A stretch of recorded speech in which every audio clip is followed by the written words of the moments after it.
Hello, this is Sergeant Fithen with Moore County Crime Stoppers. We're here today with another Officer of the Month interview. This month we have Deputy Ali Souvannakhily with the Moore County Sheriff's Office. Hello, Ali. How are you doing? I'm good.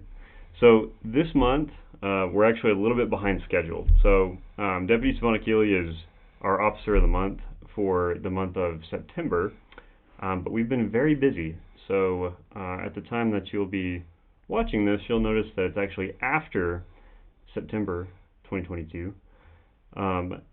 So bear with us. We're going to get to this a little late, and then we'll have another Officer of the Month interview for October during the actual month of October. So without further ado, Deputy Souvannakhily, congratulations on being selected as the Officer of the Month. Thank you. Very humbled. Well, you know, I'm glad that you're humbled and everything, because whenever I first pitched the idea to the Crime Stoppers board that perhaps you should be Officer of the Month, there were certain people in that board meeting that were convinced that this is going to be a very, very major ego swell for you. So, and I'm sure you can imagine who that was. Yeah.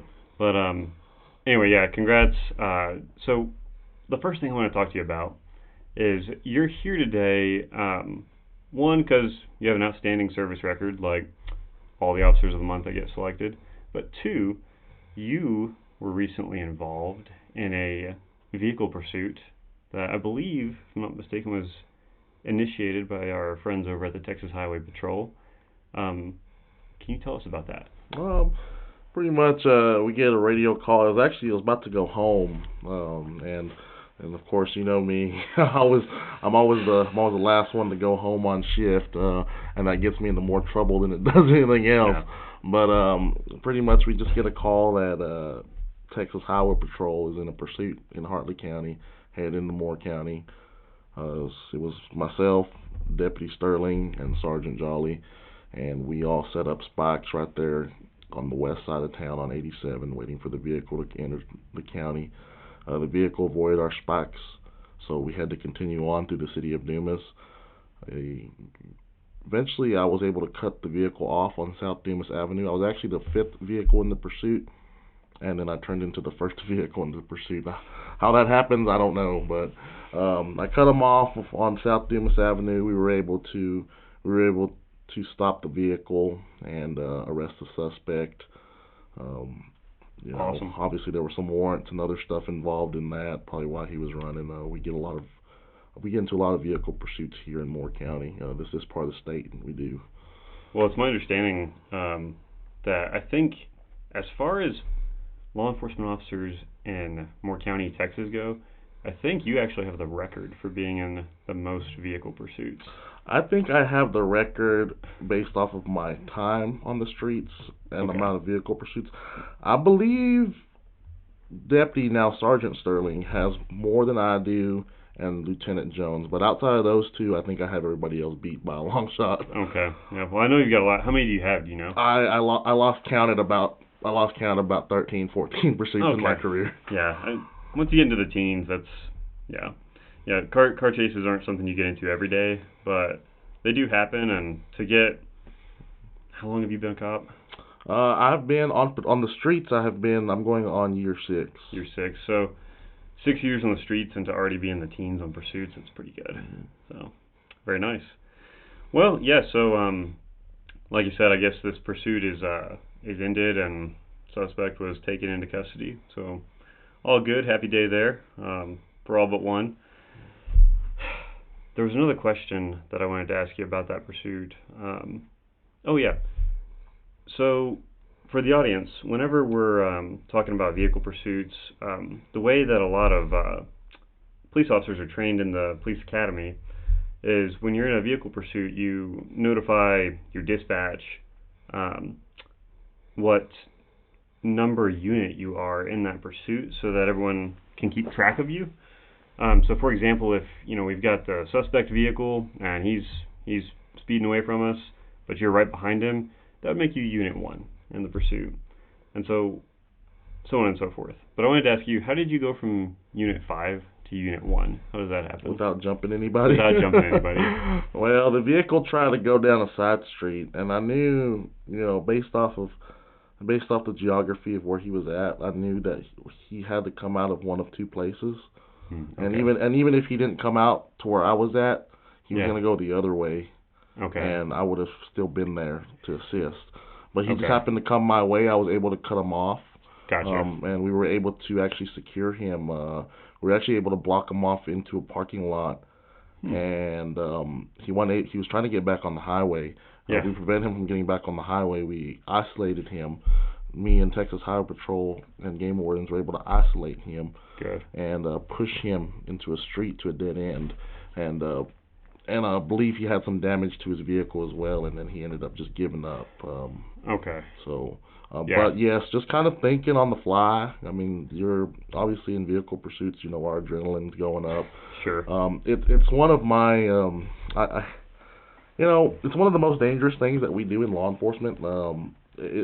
But we have to think on the fly, and we have to, weigh things, weigh the situation. Sure. And what's going on. And the public safety is number one.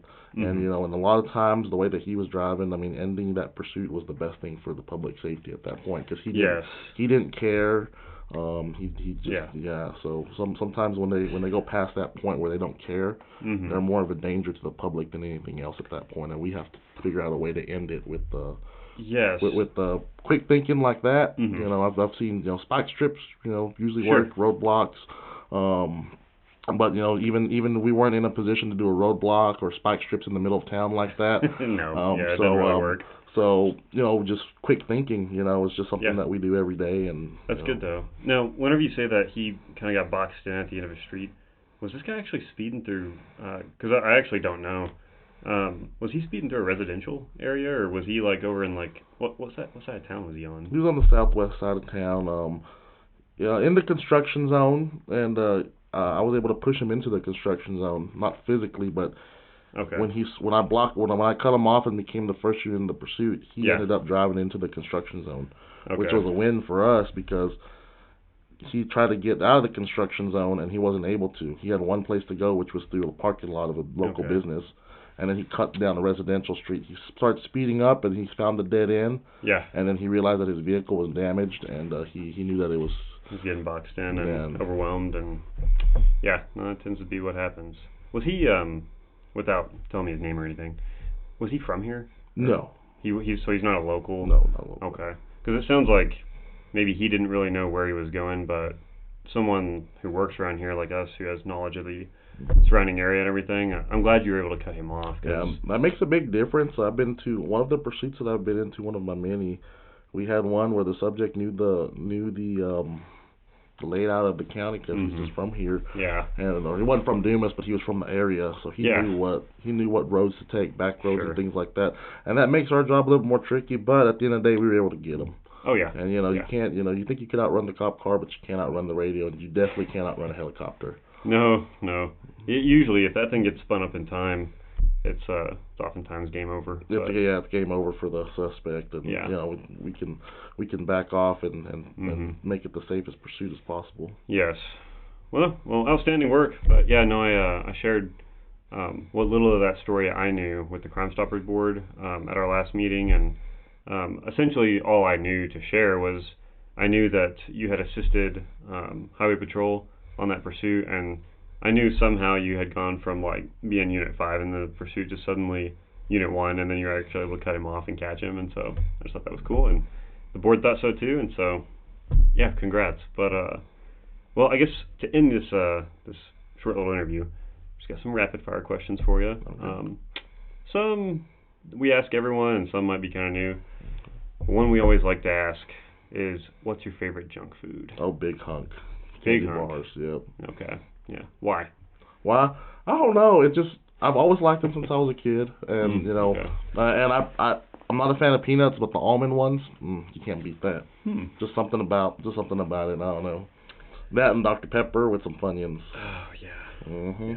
Well, see, the reason I like to ask everyone this question is because I love junk food with a fiery passion. You don't look like it. Maybe not. I'm getting there though. Just give me some time.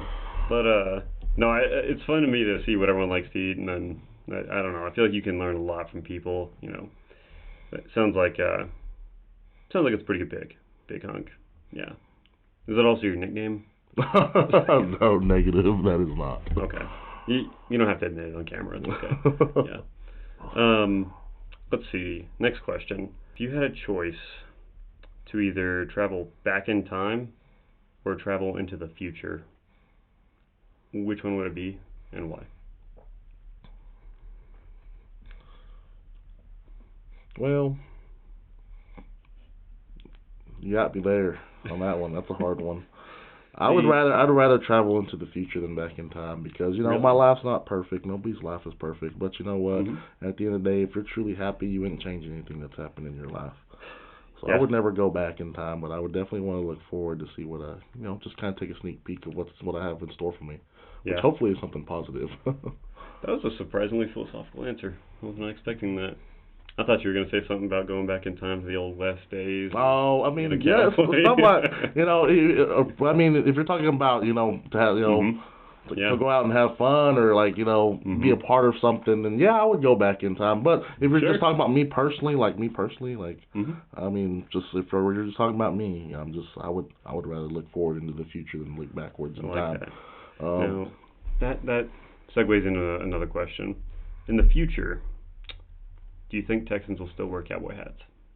I sure hope so. I do too. Because if not, I mean, it's becoming a lost art. I think you and I are probably the only two non-admin deputies that wear them still. Yeah. Not required, but I don't know. They're just awesome. Fun fact. This cowboy hat gets me in a lot more trouble. Why? Guess what I was wearing that day of the pursuit? No. I was wearing the cowboy hat. You're in a high-speed vehicle pursuit with a cowboy hat on. Yes, that is generally how that works. I respect that. I respect that a lot. So next question. As far as I know, you've been on the streets for 6 years. Probably a little over. Is that right? Oh, about around that. Right, about 6 years. Okay. Yeah. So during that time, what kind of trainings have you been to, and what kind of either special certifications or other roles do you hold at the sheriff's office? One thing that I'm really, really big into right now, and it's kind of becoming more of a passion than anything else, is kind of the instruction and teaching and training of newer officers, peace officers, because I'm a firm believer that no matter what field you're in, if you continue to educate and train yourself, you're always going to be better. The laws are always changing in this country and in our state. We have to keep up with the times on what's the best practices, not only for our department, but just for everyone as a whole. Right. So I have at this time, I have my instructor's license certificate, and I have about over 96 training hours of instructor development courses. Okay. I also have over 50 hours of criminal interdiction. Oh, wow. I'm also a firm believer in being proactive as far as policing goes, going out and looking for the criminal element rather than waiting for the next call for service. And that's the approach that's one thing that I love about the sheriff's office is that we take that approach very, very seriously. We'd rather go out there and look and hunt for the criminal element rather than waiting for somebody to call and ask for help. Yes. And that's something that we continue to build on. And we're not we can't be at two places at once, but we can sure try and do our best on that. So I have my advanced peace officer's license, and I also have my advanced jailer's license. I've been a jailer for 10 years, a licensed jailer. I've held that certificate for 10 years. That's where I started my career. So so I started my career in the jail, and I look back in that training and that experience at Randall County, and I apply all that to today. And so I have all those certifications and training. So that's really good. I didn't know you had your advanced peace officers. So for those of the audience who might not know, there's a basic peace officer license that you get whenever you graduate from an accredited police academy and you pass the state peace officer exam. But then later on in your career, there's different levels of licensing that you can get, those being your basic, intermediate, advanced, and masters. I didn't know you had your advanced, so you're almost. How much longer do you have to be master peace officer? I will have 4 years, and if I go back and finish up my degree, Uh-huh. I should be able to be eligible for it. Most officers aren't eligible for it until they hit year 12 or year say 14. Because it's based on two things. It's based on time in service and then training hours. Mm-hmm. And so, and if you have things like a degree or military experience, things like that, yes, it can cut down on your time. Yeah, so I have right now I have over 3,000 hours of TCOL training. And I'm looking to hit that 4,000 mark by year 10, so I can go ahead and grab that master's certificate. I'd have to actually look at the sheet that tells you how much time you have to get what level of licensing. But it sounds like all you need is the time now. If you've got that many hours of training. It's 4,000. That's why I'm about. Okay, so you're almost there. I think I'm 800 hours short, but that some of that time can be filled in with college degrees and credits. Okay. And so, still a tall order. 4,000 hours. Yeah. 4,000 hours is a lot. That's 4,000 hours of being in a classroom. Yeah. And juggling between family life, work life. Mm-hmm. And school is kind of hard, so a lot of guys can't do that full time. Yeah, well, it's hard, and then I think that's one thing that a lot of folks don't realize about the law enforcement profession is that I think there's a big misconception that guys go to the academy and it's really easy, and then they just get out, and then they are just a cop for 25, 30 years or whatever, and they never do anything else. But I think a lot of people don't realize, like, you're constantly still training, like, you're constantly getting new certifications, new roles. You're getting, Yeah, we're always training, and we're always learning, and we're always changing with the times. We're not. No, I mean, not only the state mandates it, but your administrators, they'll look at things and they'll be like, hey, this isn't cutting it out. This isn't working for us. Yeah. What can we do to be better, but still fall into the state and federal guidelines that are set forth by law? Yeah. And we're always training, and we're always getting better. Mm-hmm. We are sent to an academy from 6 to 8 months and expected to learn a book this big. Multiple books that big. Yeah, in a small time period with ever-changing laws. Yes. I mean, there's and we're not going to come out memorizing everything, but we still keep educating ourselves, and we still keep doing what we can. We always use our references and. And with you getting into the instructor world, kind of the instructor side of that, I think you have the capacity to make a huge difference in law enforcement when you become an instructor, because as well as I do, you have those instructors in the academy, and they're all great. They're all great, and they teach you a lot of good things. But you'll have some guys who they teach you something that they're very passionate about, and you learn all about it, all the ins and outs, all the intricacies of that thing. And then sometimes when you're dealing with other subjects that no one really likes, but you got to learn them, it becomes a much more dry, like, we're gonna read this out of the book, and we're gonna popcorn read it. Traffic code, yeah. But traffic code's super important, especially when you're doing especially when you're doing proactive policing. It's not all about writing tickets. I don't want the citizens to get a misconception that we're all out there just to write tickets. I mean, me personally, I tell people all the time, if I stop you, you're either getting a warning or you're going to jail.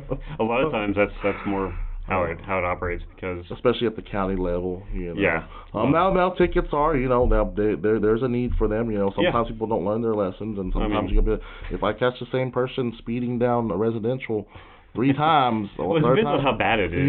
Like how many times has this happened, and then are you going 90 through a school zone, or is it 5 over on Main? What are we dealing with? But that's good. That's also why I like the sheriff's office. We have a lot more discretion on some stuff. Yeah, good discretion, and then just good discretion, and then the other thing I like about like talking about things like that is I think that a lot of people who are good citizens, like they're not career criminals, they're not super malicious bad guys. A lot of folks, I think their only interactions they ever have with the police are getting pulled over. And if not getting a ticket, still just getting inconvenienced and that type of thing. And so I think oftentimes there's that mentality of like, the cops, like they just, sit on the corner and they eat donuts and they give tickets. Yeah, I mean, and I try to make every contact, even if I have to write you a ticket, I try to make it a pleasant contact as much as I can, and I try to explain to people, hey, the reason why. The reason why, Yeah. and then there's things that need to be addressed, especially, insurance, Sure. Excessive speeding, speeding in school zones. Some things do need to be addressed, and that's what people kind of do. And then, for the most part, we try to make it as just as much of a pleasant experience as we can. I even try to do that when I arrest people. I tell them all the time, like, hey, you got a warrant, or hey, you did something bad, why are you messing up? Sometimes we gotta go in there and we gotta do work, and we gotta take care of the situation. But after we take care of the situation, we always have to bring it back home. Yes. And kind of get, especially in a small community like this, where we know a lot of people. We know the people that we deal with on a daily basis, and they know us, and it's just better to have that one-on-one with people and just be respectful, and and then still do our job at the same time. Sure. Yeah. There's a lot of times I think where even whenever things are bad, and we're dealing with something like a very violent situation that we end up having to use some kind of force on someone, having that balance of taking care of the problem but also treating someone with respect it's gold. You have to have it as a police officer, because you might tackle someone to the ground and have to fight them and wrestle them into handcuffs, but when that's over and we're good now, you help them up and you dust them off, you return that dignity to them, and you get them to the jail. Exactly. But yeah, it's a careful balance. But anyway, Deputy Souvannakhily, appreciate you coming on. All right. Glad to be here. Yeah, I think that's about all we have. Congratulations again. Thank you. I appreciate you. And we'll see y'all next time in October for the October Officer of the Month.